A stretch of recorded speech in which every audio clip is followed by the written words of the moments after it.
গত ৮ বছর ধরে যে মেয়েটা আমার বাসায় কাজ করত সেদিন হঠাৎ করে সে বলে উঠল সে নাকি আমার বাসায় আর থাকবে না। কিন্তু যাওয়ার আগে সে যা করলো সেটা আমার পুরো জীবনটাকেই উল্টে দিল। সে আমার হাতে খুবই ভারী এবং মোটা একটা খাম ধরিয়ে দিল। ভিতরে গুনে দেখি এই ৮ বছরে আমি তাকে যত টাকা দিয়েছি সব আছে, ১ টাকাও কম নেই। আমি অবাক হয়ে তাকিয়েছিলাম। সে গলা নিচু করে বলল, আফা, আমি আপনার ঋণ নিয়ে থাকতে চাই না, কিন্তু একটা কথা যে আমাকে বলে যেতেই হবে, না বলে গেলে আমার বুকটা পুড়বে। বড় ঘরের আলমারির একদম ভেতরের দরজাটা, ওটা পেরেক মারা না, ওটা কিন্তু খোলা যায়। আমি কিছু বলার আগেই সে ব্যাগটা কাঁধে তুলে বাসা থেকে চলে গেল।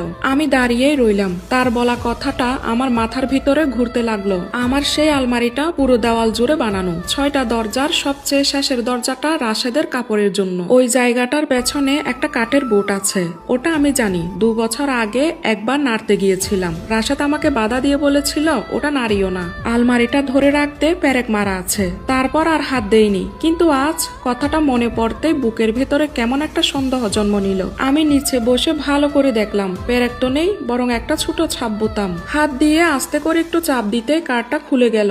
ভেতরে একটা কালো চামড়ার ব্যাগ, ওটা দেখে আমার হাতটা কাঁপছিল, তবুও খুললাম। প্রথমেই একটা মোবাইল ফোন, পাসওয়ার্ড চাইলো। প্রথমে রাশেদের জন্মদিন দিলাম, ভুল।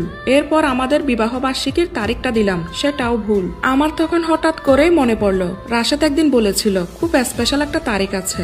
আমি সেটা ট্রাই করলাম। আশ্চর্যজনকভাবে মোবাইলের লকটা খুলে গেল। আমার বুকের ভেতরটা ধক করে উঠলো। আমি সরাসরি হোয়াটসঅ্যাপে ঢুকলাম। একটা মাত্র চ্যাট, উপরে পিন করা, নাম লেখা প্রাণ। শেষ মেসেজ গতকাল রাত 11টায়। মেসেজে লেখা, এই শোনো, আজকে তোমার ছেলে প্রথম বাবা বলে ডেকেছে, তুমি আসবে না? সাথে 1 মিনিট 15 সেকেন্ডের ভিডিওটা প্লে করলাম। একটা 3 বছরের ছোট্ট ছেলে, একটা নীল রঙের জামা পরে। বাচ্চাটা হাসতে হাসতে বলছে, বাবা, ওটা আমাদের বাসা না। আমার চোখ দুইটা ঝাপসা হয়ে এলো। আমাদের বিয়ের 8 বছর হয়ে গেল, কোনো সন্তান নেই।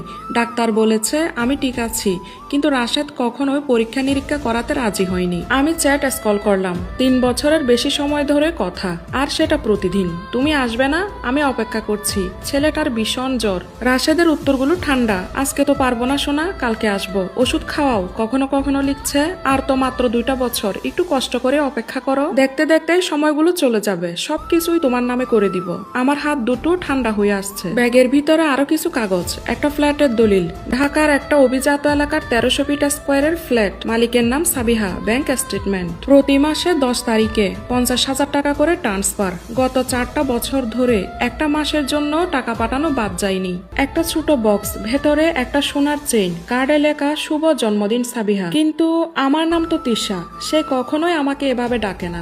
সবকিছুই আগের মতো রেখে দিলাম। আলমারি বন্ধ করে দিলাম, কাপড় গুছিয়ে নিলাম, তারপর নিচে এসে চুপায় বসে রইলাম। রাশেদ বলেছে 9টায় আসবে। 8 বছর ধরে সে সপ্তাহে 4 দিন বাসায় খায় না। আমাকে বলতো ব্যবসায়ের কাজ। আজ বুঝলাম সে আসলে অন্য একটা বাসায় যায়। রাত 9:30-এর দিকে রাশেদ বাসায় ফিরল, মুখে হাসি। আমি স্বাভাবিক গলায় তাকে বললাম, খেয়ে এসেছ?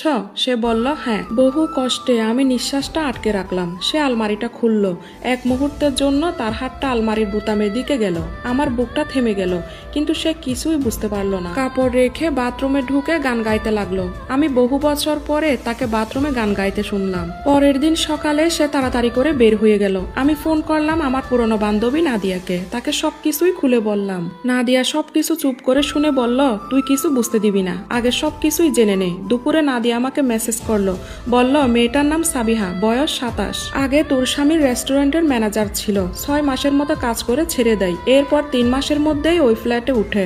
গাড়ি, টাকা সবকিছু রাশেদের। ছেলেটার জন্ম 4 মে 2019। নাদিয়ার মেসেজগুলো পড়তে পড়তে আমার চোখ দিয়ে টপ টপ করে পানি পড়ছিল, কিন্তু কান্নার চাইতেও বেশি কষ্ট হচ্ছিল অপমানের। আমি শূন্য পকেটে যে মানুষটার পাশে দাঁড়ালাম, যার ব্যবসা দাঁড় করালাম, তাও আবার নিজের সমস্ত গহনাগাটি বিক্রি করে তার হাতে তুলে দিয়ে, সে আমাকে সরিয়ে দিয়ে অন্য আর একটা জীবন বানিয়েছে। আমি আয়নায় দাঁড়িয়ে নিজেকে দেখলাম, আমি কি সত্যি এতটা অপ্রয়োজনীয় হয়ে গেছি? দুপুর 2টার দিকে আমি গাড়ি নিয়ে বের হলাম সোজা সেই এলাকায়। 3 নম্বর বিল্ডিং, 2য় তলা, 201। দরজার সামনে দাঁড়িয়ে আমার হাত কাঁপছিল। ডোরবেল চাপলাম। ভেতর থেকে ছোট্ট একটা কণ্ঠ, মা মা, কে জানি এসেছে।